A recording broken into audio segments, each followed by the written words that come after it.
Assalomu alaykum. Men Jizzax davlat pedagogika universiteti pedagogika va psixologiya fakulteti maxsus pedagogika logopediya yo'nalishi 511-23 guruh talabasi Hakima Nigina bo'laman. Bugun maxsus pedagogika va maxsus psixologiya fanidan dars o'tib beraman. Mavzu eshitishda nuqsoni bo'lgan shaxslarning tafakkur xususiyatlari, rejalar bilan tanishtirib o'taman. Eshitish qobiliyatining ahamiyati va uning yo'qolishi, eshitish nuqsonlarining turlari va tafakkur xususiyatlari bilan bog'liqligi, til va muloqot qobiliyatining rivojlanishi, eshitishda nuqsoni bo'lgan shaxslarda xotira va diqqat xususiyatlari. Eshitishning ahamiyati. Eshitish qobiliyati insonlarning tafakkur qilish xususiyatlariga chuqur ta'sir ko'rsatadi. Eshitish orqali biz atrof muhitimizdagi ma'lumotlarni qabul qilishimiz va bu bizning o'rganishimiz, muloqot qilishimiz hamda ijtimoiy munosabatlarimizda muhim rol o'ynaydi. Eshitishda nuqsoni bo'lgan shaxslar uchun bu jarayonlar boshqa tarzda rivojlanadi. Bu ularning tafakkur xususiyatlarida o'ziga xos o'zgarishlarni keltirib chiqarishi mumkin. Eshitish nuqsonining oqibatlari.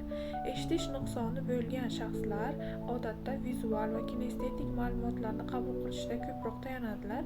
Bu ularning tafakkur jarayonlarini, xotira turlarini va shaxsiy qaror qabul qilish metodlarini o'zgartiradi. Eshitishda nuqsoni bo'lgan odamlarda miya eshitish signallarini qayta ishlashni kamaytiradi. Bu esa miya faoliyatining o'zgarishiga olib keladi. Tafakkur xususiyatidagi farqlar. Eshitishda nuqsoni bo'lgan shaxslar tafakkur jarayonlarida muammolarni hal etishda yaratuvchan yondashuvlarni ishlab chiqishga moyil bo'lishi mumkin, chunki ular turli to'siqlarni yengib o'tish uchun ma'naviy yechimlarni topishga majbur bo'ladilar. Shuningdek, ular o'zaro muloqotda ishorat tili yoki yozma matnlar kabi vizual kommunikatsiya usullariga tayanadilar. Bu esa ularning tafakkurida aniq va strukturaviy yondashuvni shakllantiradi. Eshitish nuqsoni bo'lgan shaxslar o'zlarining tafakkurida vizual elementlarga ko'proq urg'u beradilar. Bu ularning tasavvur qilish qobiliyatlarini oshiradi va xususan rasm chizish yoki xaritalarni tushunish kabi ko'nikmalarni kuchaytiradi. Eshitish nuqsonining turlari.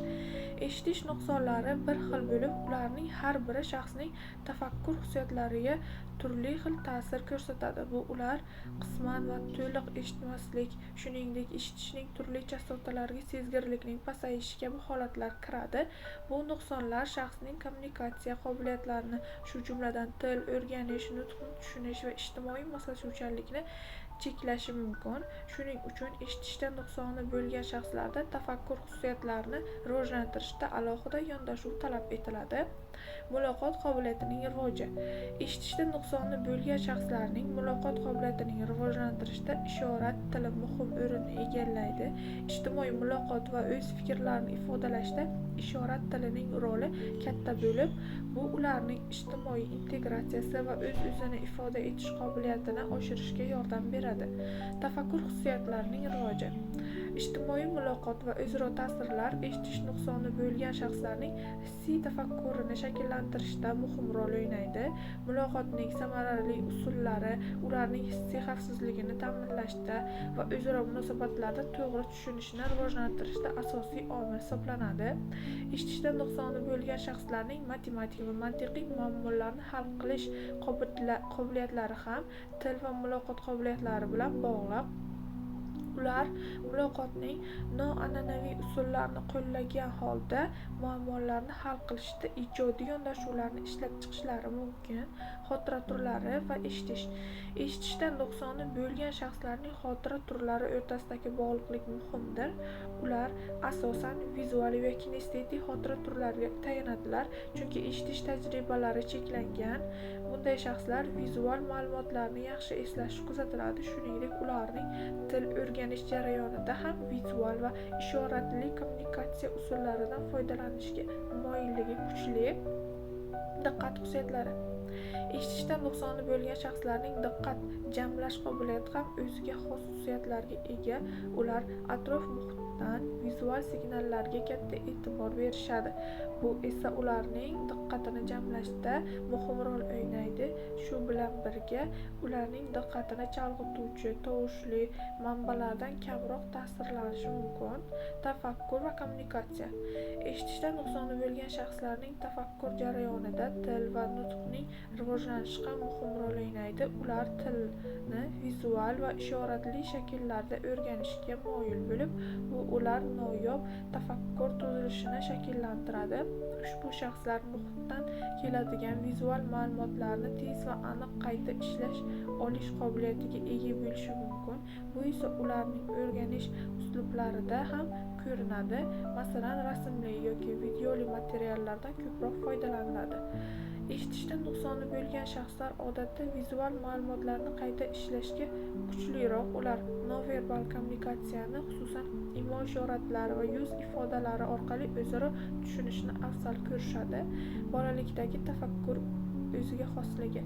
Eshitishda nuqsoni bo'lgan bolalar o'zlarining tafakkur xususiyatlarida ba'zi farqlarga ega. Ular atrof muhit bilan muloqot qilishda vizual va taktil hissiyotlarga ko'proq tayanadilar. Bu holat ularning tafakkur jarayonlarini, xususan til o'rganish, xotira rivojlanishi va ijtimoiy moslashuvchanlikni shakllantirishda muhim rol o'ynaydi. Tafakkur xususiyatlarining shakllanishida eshitish qobiliyatining cheklanganligi sababli ular boshqa bolalarga qaraganda turli xil o'rganish strategiyalarini qo'llashga majbur bo'lishadi. Vizual va taktil o'rganish. Eshitish qobiliyati cheklangan bolalar ko'pincha vizual materiallardan foydalanishadi. Ular rasm, ishorat tili, yozuv orqali yangi ma'lumotlarni o'zlashtirishga moyil. Bu ularning tafakkurida tasviriy va makoniy tushunchalarni kuchaytiradi. Tafakkur xususiyatlari va o'qitish. Ijtimoiy moslashuvchanlik va empatiya kabi tafakkur xususiyatlari ustida ishlash eshitish nuqsoni bo'lgan bolalarning ijtimoiy munosabatlarda muvaffaqiyatli bo'lishlariga imkoniyat beradi. O'yinlar, guruh faoliyatlari va rolli o'ynash ularning ijtimoiy ko'nikmalarini rivojlantirishda muhimdir. Eshitish nuqsoni bo'lgan bolalarni o'qitishda multimodal yondashuv qo'llaniladi. Bu yondashuv orqali ta'lim materiallari turli hissiyotlarga mo'ljallangan bo'lib, bolalarning o'rganish qobiliyatlarini oshiradi.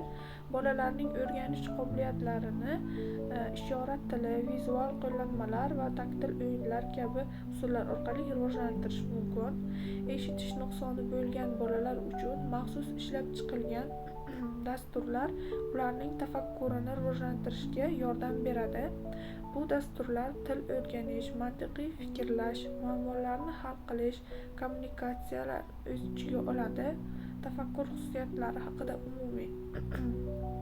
Eshitishda nuqsoni bo'lgan shaxslar o'ziga xos tafakkur xususiyatlariga ega. Ular vizual va kinestetik qabul qilishga ko'proq moyil bo'lishadi, chunki eshitish orqali olingan ma'lumot cheklangan. Shuning uchun ular o'zaro muloqotda ishorat tilidan foydalanish orqali aloqa qilish usullarini rivojlantirgan.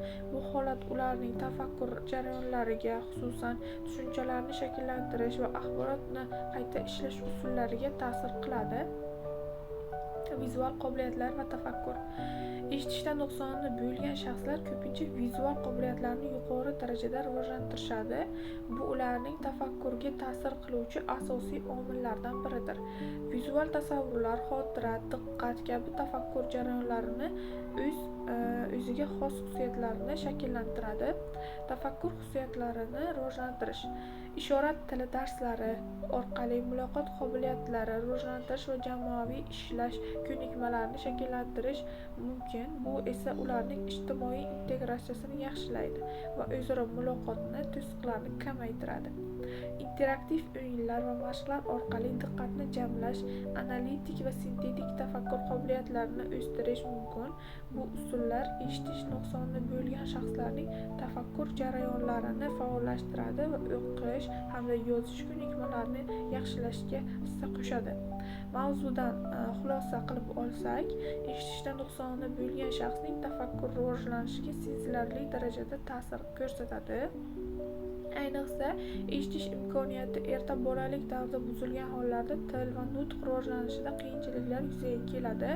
Bu esa abstrakt fikrlash, mantiqiy tahlil, xotira va muammolarni hal qilish qobiliyatiga salbiy ta'sir ko'rsatadi. Eshitish nuqsoni bo'lgan shaxslarning miyasida eshitish bilan bog'liq faoliyat susaygani ham, bola ba'zan boshqa kognitiv funksiyalar ham zaiflashishi mumkin. Ijtimoiy muloqotdagi cheklovlar esa ularning emotsional rivojlanishi va o'ziga o'zi bo'lgan ishonchning pasayishiga olib keladi. Shu sababli eshitish nuqsoni erta aniqlanib, maxsus ta'lim-tarbiya, eshitish apparatlari, til va muloqotni rivojlantirish bo'yicha dasturlar yordamida qo'llab-quvvatlansa, ularning tafakkur salohiyati to'liq namoyon bo'lishi va ijtimoiy hayotga muvaffaqiyatli moslashishi mumkin. Slaydimiz o'z nihoyasiga yetdi. E'tiboringiz uchun rahmat.